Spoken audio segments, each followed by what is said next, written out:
On vous a déjà parlé véhicules électriques chez les technos et dans des hors-séries particuliers. On va continuer à vous en parler ici sous un angle un tout petit peu plus technique.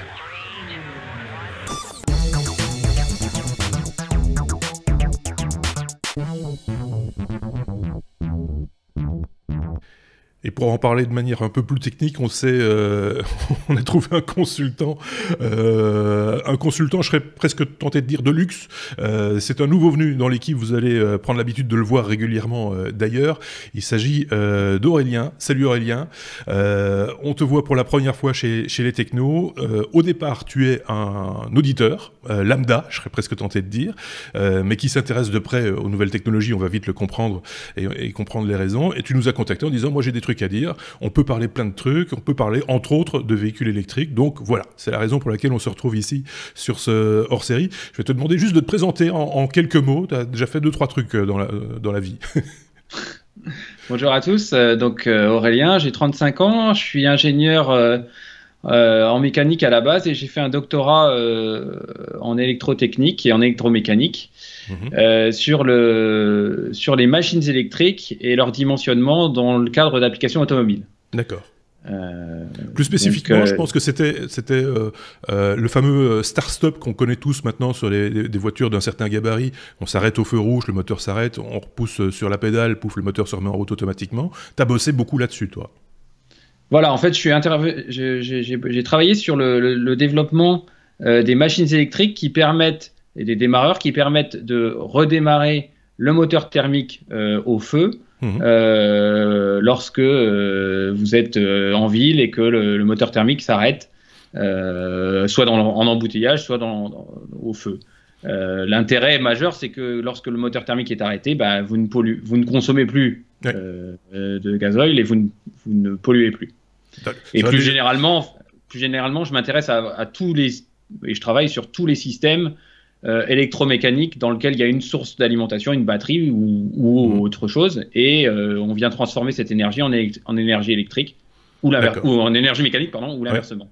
D'accord, ok. Donc c'est tout à fait la personne qu'il nous faut pour parler véhicules électriques, hein, ça on l'a bien compris.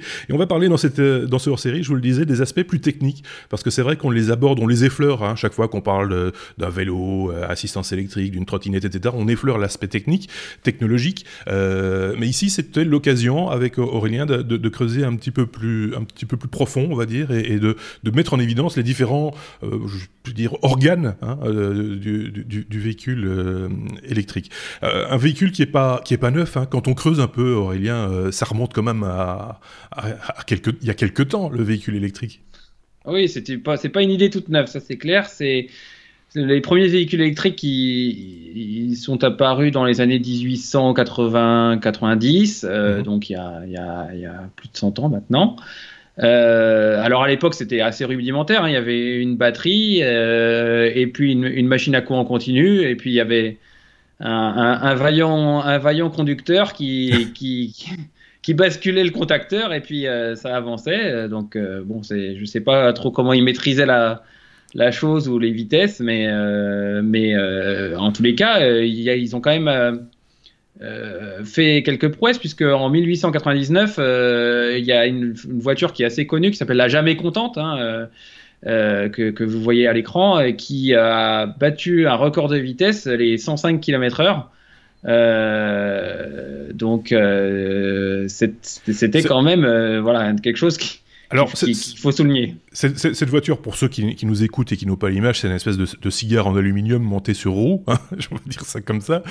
Cette fameuse Jamais Contente de l'ingénieur Genazzi, qui, je l'ai appris en me documentant un petit peu sur ce hors-série, est un ingénieur belge, mais travaillant pour l'essentiel en France, dans les années 1800. Et donc, cette Jamais Contente, elle n'a pas été commercialisée telle qu'elle, mais c'était une bonne pub déjà. Il y avait un côté marketing, hein, on va dire, pour proposer et vendre d'autres véhicules, les fameuses automobiles électriques Genazzi, qui étaient considérées du coup comme les plus perfectionnées en étant détentrices de plusieurs records de vitesse, etc. Donc on était déjà dans la performance, hein, quelque part. C'est important de le signaler, de le rappeler, parce que la performance, justement, c'est ce dont il est question dans ce hors-série aussi, puisque si on se plonge sur les aspects techniques, c'est pour essayer d'optimiser aussi les fonctionnalités de ce véhicule. Voilà, alors pour en parler, on va aborder différents points techniques dans ce hors-série. Et pour reparler de la Jamais Contente, elle faisait 1,5 tonne Oui. et la moitié, 750 kg de sa masse, c'était Oui. des batteries. Hein. Donc on comparera ça par rapport aux véhicules aujourd'hui.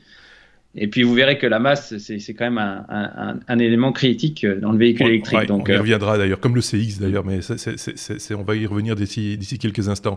Les différents organes justement de ce véhicule électrique, on a un schéma qui reprend l'ensemble. On part du chargeur, puisque il faut quand même charger cette batterie. On reviendra sur les différents éléments point à point après. La batterie vers des convertisseurs onduleurs pour alimenter un moteur, ou plusieurs moteurs d'ailleurs. Hein. Je pense qu'il y a des véhicules qui ont plusieurs moteurs.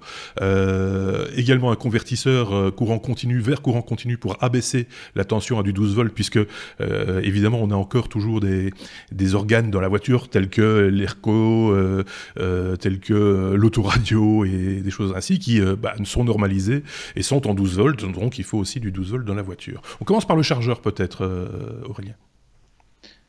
Alors, la batterie, donc je vais partir de la batterie pour remonter au chargeur. Ouais. Voilà. Donc la batterie, donc c'est l'organe de stockage de l'énergie de la voiture électrique. Elle est constituée donc de plusieurs cellules, plusieurs dizaines de cellules, hein, même plusieurs centaines de cellules. Je crois que dans une Zoé, il y a 192 cellules. D'accord. Et ces cellules, elles sont placées en série pour un certain nombre et en parallèle pour une autre partie. Alors en série pour fabriquer une haute tension. Ouais. Aujourd'hui, la majorité des batteries de véhicules électriques fonctionnent en 400 volts. Et en parallèle parce que ça permet d'augmenter la capacité de la batterie. D'accord. Et donc on stocke une tension continue de 400, enfin on stocke une quantité d'énergie sous la forme d'une tension continue de 400 volts. Et puis quand on a besoin que le moteur tourne, on fait sortir un courant de la batterie pour alimenter l'électronique de puissance et le moteur. J'y reviendrai après.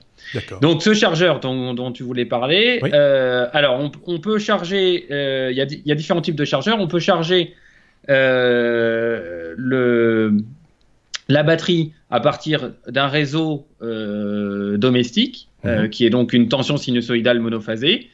Donc ces chargeurs-là, il y a un petit circuit qui permet de redresser la tension sinusoïdale pour la transformer en une tension continue. Et c'est cette tension continue qu'on vient appliquer à la batterie. Alors, pas n'importe comment, hein, dans le cadre des batteries de véhicules électriques, il y a toute une électronique qui permet en plusieurs phases de charger la batterie. Je ne rentrerai pas dans le détail ici.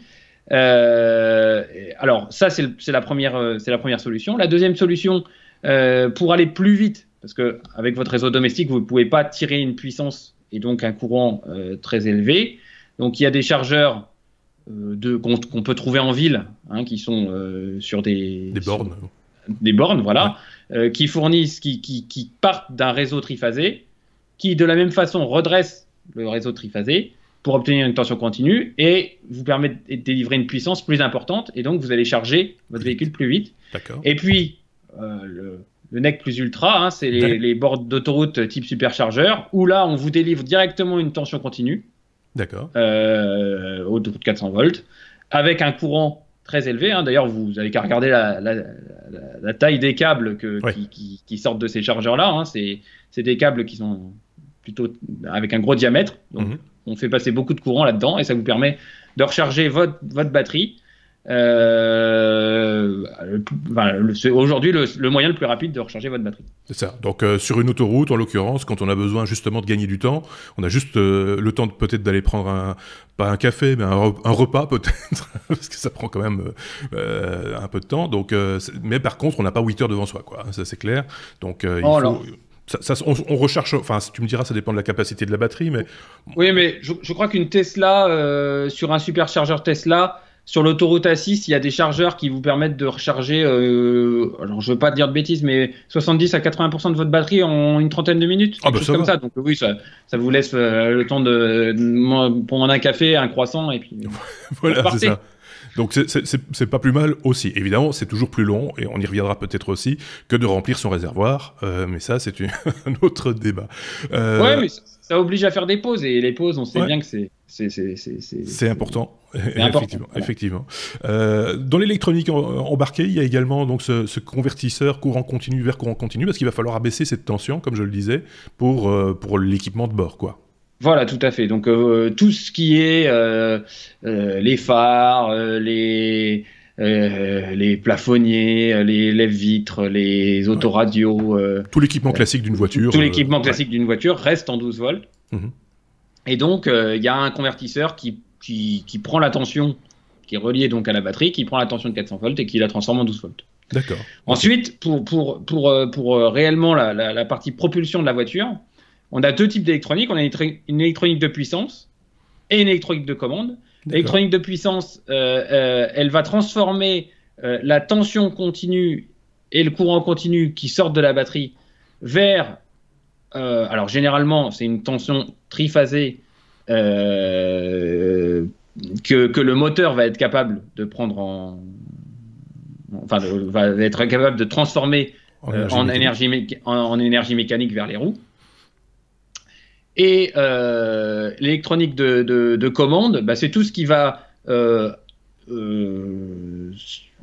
c'est toute l'intelligence qui va interagir lorsque vous vous appuyez sur l'accélérateur, qui va en fait donner les commandes, comme son nom l'indique, à l'électronique de puissance pour transformer cette énergie électrique en énergie mécanique. D'accord. Donc ensuite, vous avez le moteur, le ou les moteurs. Alors, il y a différents types de moteurs. Alors, au tout début des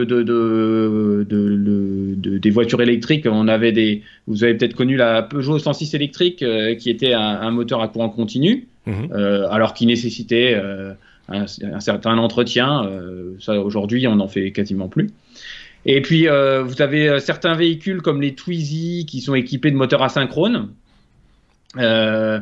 Alors, j'avance, je développe pas trop parce que je pourrais y passer des heures.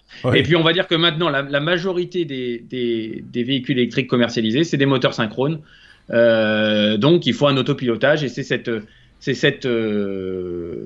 électronique de puissance qui génère le réseau triphasé à la bonne fréquence, à la bonne tension, pour que vous puissiez transformer cette énergie électrique de la batterie en énergie mécanique qui va en roue. Donc, je résume en deux mots. Donc, on va stocker l'énergie dans une batterie, on va en faire du courant continu, on sort du courant continu de la batterie, et là, on va le réonduler à une certaine fréquence pour alimenter le moteur, c'est ça? Oui, exactement. Alors, c'est un peu bête, parce que, comme je vous le disais, votre chargeur domestique, il est en courant alternatif, on repasse en courant continu, on revient. Sauf que le problème, c'est que stocker de l'énergie stocker une tension sinusoïdale, aujourd'hui, c'est très compliqué. Ouais. Voilà, c'est très compliqué. Cette technologie n'est pas compliquée. Alors, je vais insister sur un point maintenant, c'est la réversibilité de tout ça. C'est-à-dire que aujourd'hui, lorsque vous freinez avec un véhicule traditionnel, lorsque vous freinez ou que vous descendez une côte, c'est l'énergie de votre voiture, elle se transforme en chaleur dans les plaquettes de frein et dans les disques. Ouais. Et elle est perdue. Elle est perdue parce que vous dissipez l'énergie potentielle ou l'énergie cinétique de votre voiture en chaleur dans les plaquettes de frein. D'accord. Le gros avantage du véhicule électrique, c'est que la transformation batterie, électronique de puissance, moteur, donc d'énergie électrique vers énergie mécanique, elle est bidirectionnelle. C'est-à-dire que vous pouvez transformer de l'énergie mécanique en énergie électrique. Alors attention, avec un rendement toujours. Ouais. Et donc du coup, c'est ce que vous pouvez voir sur des documentations des constructeurs comme freinage récupératif ou récupération d'énergie potentielle dans les descentes. C'est-à-dire que pour freiner le véhicule à un feu ou lorsque vous êtes en descente, l'énergie mécanique de votre véhicule va être transformée en énergie électrique et va venir vous faire gagner un peu d'autonomie en ayant l'énergie électrique. Donc, plutôt efficace, parce que c'est clair qu'on ne produit pas de carburant hein, avec les voitures actuelles quand on ralentit. Ici, on en produit justement du carburant avec des pertes, évidemment. On va pas inventer le mouvement perpétuel, hein, c'est juste pas possible. Donc, les pertes existent, il faut faire avec. Mais enfin, c'est quand même mieux que rien, j'aurais envie de dire. Alors, on va aborder quelques ordres de grandeur par la suite, et vous allez voir qu'au final, une batterie, enfin l'énergie stockée dans une batterie d'un véhicule électrique classique aujourd'hui correspond à très très peu de litres de gasoil hein, en équivalent énergétique. Hein. Donc, ça correspond à combien à peu près? Alors, si on prend une batterie de 50 kWh, 50 kWh, c'est une énergie, hein, c'est la même chose que des joules, que des calories, que des kilocalories. Tout ça, c'est la même chose, c'est une quantité d'énergie. Si on prend cette quantité d'énergie, donc 50 kWh, c'est à peu près la capacité d'une batterie d'un véhicule électrique moyen haut de gamme. Hein, on va dire une Zoé, ça doit faire 22 kW, je crois, de mémoire. Donc c'est plutôt moyen plus, quoi, en termes de capacité. Ben, 50 kWh, en termes d'énergie, ça ne correspond qu'à 4,5 litres de gasoil. Donc si on ramène ça à l'autonomie du véhicule, on va dire 300-400 km peut-être en roulant gentiment, c'est quand même une performance que n'atteint pas le carburant traditionnel, on va dire. On consomme beaucoup plus, en fait on consomme comme des veaux avec l'essence, le diesel, etc. Le diesel c'est un moyen, ou l'essence c'est un moyen d'avoir une grosse quantité d'énergie dans un faible volume. Mais la transformation de cette énergie-là en énergie mécanique dans un véhicule thermique a un rendement qui est très très faible. C'est ça. Aujourd'hui, pourquoi on est obligé de mettre des radiateurs qui dissipent une chaleur monstrueuse? Aujourd'hui, la chaleur de votre véhicule, dissipée par le moteur thermique de votre véhicule, elle sert à rien. On cherche justement à l'évacuer un maximum. Le rendement de cette transformation-là est vraiment très très très très très très faible. Et donc, le véhicule électrique, avec les progrès qui ont été faits, notamment sur les rendements de l'électronique de puissance et les rendements des machines électriques, nous permet aujourd'hui, en embarquant que l'équivalent de 4,5 litres de gasoil, d'atteindre des autonomies de 300 à 400 km. Alors, pas uniquement avec la batterie, mais aussi avec les systèmes de récupération dont on a parlé tout à l'heure. Parce que si on n'avait pas ces systèmes de récupération, les autonomies, à mon avis, seraient plus faibles. Voilà. D'accord. On avait parlé d'ailleurs dans un épisode des Technos il y a quelques semaines maintenant d'un vélo avec de l'intelligence artificielle, comme on a l'habitude de le dire, enfin, en tout cas des différents paramétrages qui permettaient, sur base d'un projet de parcours, de précalculer les économies potentielles de batterie, etc., en optimisant le parcours, en optimisant les descentes, les montées, etc. Donc c'est là qu'on voit que chaque fois ce sont peut-être des petits points de détail, mais mis bout à bout, ça crée des économies et ça permet d'aller plus loin, plus longtemps avec la même charge de batterie. À propos d'aller plus loin, plus longtemps, etc., on a tendance à dire que le véhicule électrique, il est plutôt utile sur terrain plat, en ville, alors qu'on peut aussi faire des côtes, on peut s'en servir à la montagne du véhicule électrique. On va juste peut-être moins rouler, c'est tout. Oui. Bah alors, en montagne, il y a deux gros problèmes pour le véhicule électrique. La première, c'est qu'il faut se servir de l'énergie stockée dans la batterie pour monter une masse d'un point A à un point B. Avec un dénivelé. Avec un dénivelé. Et que aujourd'hui, je parlais tout à l'heure de 750 kg de batterie pour la jamais contente. Aujourd'hui, un véhicule électrique, c'est 300-400 kg de batterie, ce qui est quand même pas neutre. Et ça, il faut les monter. Il n'y a pas le choix. Et puis le deuxième point vraiment délicat pour les véhicules électriques, c'est le froid. Ah oui. Les batteries, ça n'aime pas du tout le froid. D'abord, ça a besoin d'une température constante, non? Enfin, ça fonctionne à température, j'ai envie de dire. Le rendement de la batterie dépend de la température et forcément à la montagne, l'hiver, si vous devez monter à la montagne et qu'il fait -5 dehors, votre batterie, elle va avoir du mal. Donc, mais des côtes, il n'y en a pas qu'à la montagne. Si on prend une ville comme Paris, par exemple, il y a des côtes à Paris aussi, ou Bruxelles. Voilà, alors on va reprendre notre exemple de 50 kWh. Ouais. On a un véhicule de 50 kWh. On va prendre des hypothèses très globales. Hein.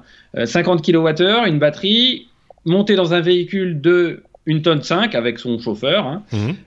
Grosso modo, avec ce véhicule-là, vous pourriez monter la butte Montmartre qui fait à peu près 100 mètres de dénivelé, à peu près 122 fois. D'accord. Si vous montez 122 fois votre véhicule, vous avez déchargé complètement la batterie. Okay. Attention, je ne parle pas de la récupération que vous faites en descente. Hein. Juste, vous montez votre véhicule, vous le redescendez sur un plateau, vous le remontez et vous pouvez le faire 122 fois. En descendant et en faisant de la récupération en descendant, on pourrait imaginer de monter quoi, 160 fois, 170 fois, quelque chose comme ça. Plus, mais il y a un rendement, hein, évidemment. Quand on convertit l'énergie dans un sens, il y a un rendement, et dans l'autre, il y a un autre rendement. Donc, on ne récupère pas. On récupère pas 100%, donc ce que je disais, il n'y a pas de mouvement perpétuel. Ce serait pratique, mais ce n'est pas le cas. Alors, si on garde le même exemple maintenant, 50 kWh, 1500 kg, on peut démarrer. Alors, je regarde l'énergie qu'il faut pour passer de 0 à 50 km/h à un feu. D'accord.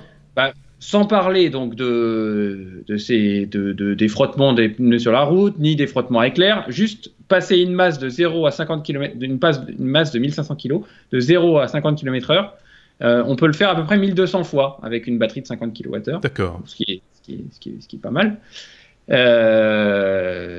Et donc, pour vous donner d'autres ordres de grandeur, aujourd'hui, vous prenez cette batterie de 50 kWh, vous pourriez allumer une lampe à incandescence de 60 watts pendant environ un mois et vous pourriez chauffer une pièce avec un chauffage électrique de 2000 watts en continu pendant à peu près une journée. D'accord. Voilà, c'est pour vous donner des ordres de grandeur. On voit à peu près... L'énergie, ça ne fait que l'énergie contenue dans cette batterie, ça ne fait que 4,5 litres de gazole, ce qui est vraiment pas grand chose. Il faut, là, je pense que ça, c'est le chiffre qui paraît le plus évident. Le rapport de grandeur est quand même assez impressionnant. On va peut-être conclure, Aurélien, sur deux paramètres dont tu n'as pas parlé, mais on l'a un petit peu évoqué. C'est d'une part la masse du véhicule et d'autre part son profil. Ce qu'on appelle le SCX. Alors, il y a toujours eu un fléau dans l'automobile, c'est la masse. Hein. Transporter de la masse, ça coûte de l'énergie. Donc, forcément, plus on va faire un véhicule léger, plus il aura une autonomie. Enfin, un véhicule électrique léger, plus il aura une autonomie importante. Donc, tout ce qui fera que le véhicule sera plus léger, c'est bienvenu. Alors, et c'est toujours le problème pour les fabricants. On peut faire des châssis en aluminium, on peut faire un tas de choses, mais après, le problème, c'est qu'il faut que le client l'achète. Donc, il y a toujours le compromis technico-économique qui pose problème. Et puis, à mon avis, un paramètre qui va revenir au goût du jour, c'est le fameux SCX. C'est donc la surface projetée du véhicule, la surface frontale projetée du véhicule et le coefficient de traînée, qui nécessairement contribue beaucoup à l'autonomie du véhicule et à la consommation du véhicule. Si vous avez un cube et que vous voulez le faire avancer sur l'autoroute à 130 km/h, vous aurez besoin de beaucoup plus de puissance, et donc beaucoup plus d'énergie que si vous avez une voiture qui est plus profilée. Alors ça c'est drôle parce que c'était un argument de vente dans fin des années 80, début des années 90, le SCX, je me rappelle très très bien, avec des voitures comme chez Citroën, la BX par exemple, où on mettait ça très en avant parce que à l'époque l'essence commençait à coûter de plus en plus cher et que c'était aussi un argument économique de dire voilà, cette voiture elle a un CX, comme on disait en abrégé, très intéressante, qui va vous permettre de ne pas consommer beaucoup, ou en tout cas de consommer moins qu'un autre, ce qui est vrai dans l'absolu, hein, soyons clairs. Mais ça revient donc pour le véhicule électrique au goût du jour. D'ailleurs, quand on regarde les véhicules existants dont le fabricant fait une version électrique, il y a des petites différences. Et en l'occurrence, il y a moins de grilles, il y a moins d'ouverture, il y a des rétroviseurs peut-être un petit peu plus profilés. J'ai vu ça par exemple sur la future 208 électrique chez Peugeot, où on masque un petit peu tout ce qui est ouverture parce qu'on n'en a plus réellement besoin. On n'a plus de moteur, on n'a plus de refroidissement nécessairement à faire de manière importante au niveau des radiateurs, etc. Et donc, on peut se permettre d'avoir quelque chose de plus lisse et de plus profilé, quoi. C'est ça l'idée. Tout à fait. C'est ça l'idée. Ok. Bon, ben voilà, je pense que, je sais pas si tu avais un truc à rajouter par rapport à tout ce qui a été dit. Évidemment, on pourrait aller encore dans plus de détails, hein, soyons clairs, mais là, on essaye quand même juste de bien rappeler à tout le monde quels sont les différents éléments. On verra après avec nos chroniqueurs Bruno et Steph qui ont eux-mêmes des retours d'expérience à apporter par rapport à différents véhicules. Comment ça se traduit dans la réalité, hein. Tu parlais de masse, par exemple. Je peux déjà vous dire que la petite Smart électrique qui a déjà 5 ans maintenant de Bruno, elle s'en sort plutôt pas mal pour un véhicule un petit peu ancien par rapport au monde de l'électrique aujourd'hui. Donc tout ça remis en contexte, vous allez voir que ça a du sens. Merci en tout cas Aurélien pour toutes ces données techniques, ces informations complémentaires. On aura, je l'ai dit, l'occasion de te revoir prochainement dans des épisodes hebdomadaires, mais aussi des hors-séries. Peut-être pas encore beaucoup cette saison-ci parce que les plannings sont déjà un petit peu formalisés, etc. Mais ça va monter en puissance dans les semaines qui viennent. N'hésitez pas à laisser des commentaires chez vous. N'hésitez pas à laisser des pouces vers le haut sur YouTube également, à vous abonner à la chaîne, bien sûr. Vous êtes évidemment toujours les bienvenus et si vous envoyez des commentaires, on sera un plaisir d'y répondre également. Merci Aurélien et on se dit à très bientôt. Merci, à bientôt. À bientôt.